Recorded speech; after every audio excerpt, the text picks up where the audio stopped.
নরেন্দ্র মোদীর ক্ষমতা অবস্থায় বিতর্কিত জমিটা হিন্দু পক্ষকে রায় দেওয়া হয়। আসসালামু আলাইকুম, আমি আপনাদের বাস্তবের বাহক।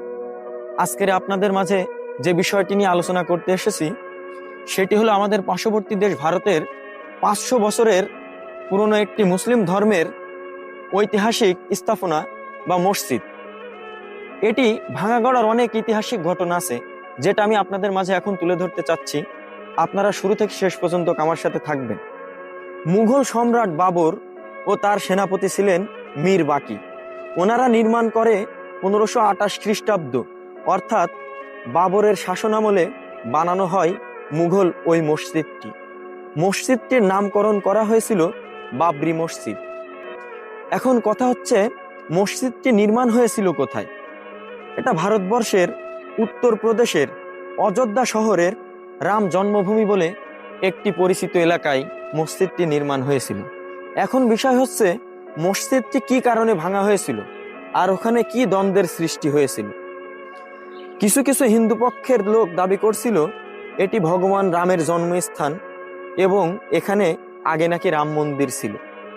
ওদিকে মুসলিম পক্ষ বলছিল এই জমিতে মসজিদেরই জমি এবং শত শত বছর ধরে এখানে নামাজ এবং আল্লাহর ইবাদত ও উপাসনা হতো। মূলত দ্বন্দ্বের এবং মসজিদটি ভাঙার এটা থেকে কেন্দ্রবিন্দু শুরু হয়েছিল।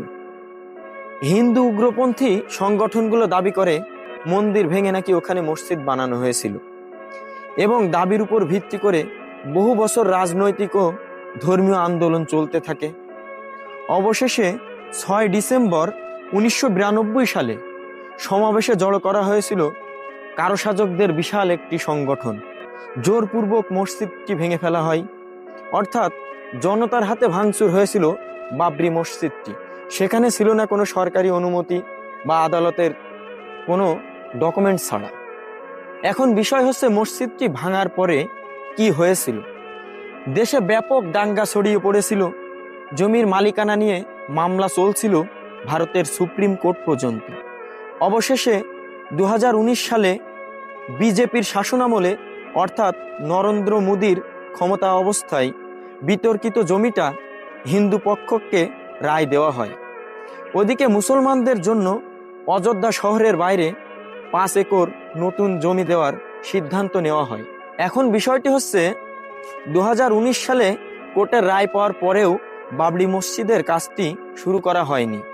কিন্তু এখন 2025-এর 6 ডিসেম্বর, অর্থাৎ গত কয়েকদিন আগে বাবরি মসজিদটি পূর্ণ নির্মাণের উদ্যোগ নেওয়া হয়েছে। এখানে কারণ 2টা ধারণা করা হয়েছে।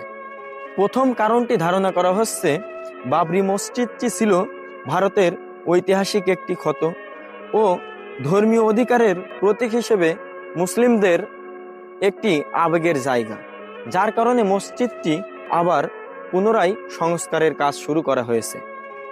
দ্বিতীয় যে কারণটি, সেটা হলো রাজনৈতিক একটি বার্তা। স্থানীয় নেতারা একটি সংখ্যালঘুর ভোট বা রাজনৈতিক শক্তিশালী ইস্যু হিসাবে তাদের সঙ্গ নেওয়ার জন্য একটি পলিটিক্যাল বা কোনো রাজনৈতিক সুবিধার্থে মসজিদটি পুনরায় আবার সংস্কারের উদ্যোক্তা হিসাবে কাজ করছে।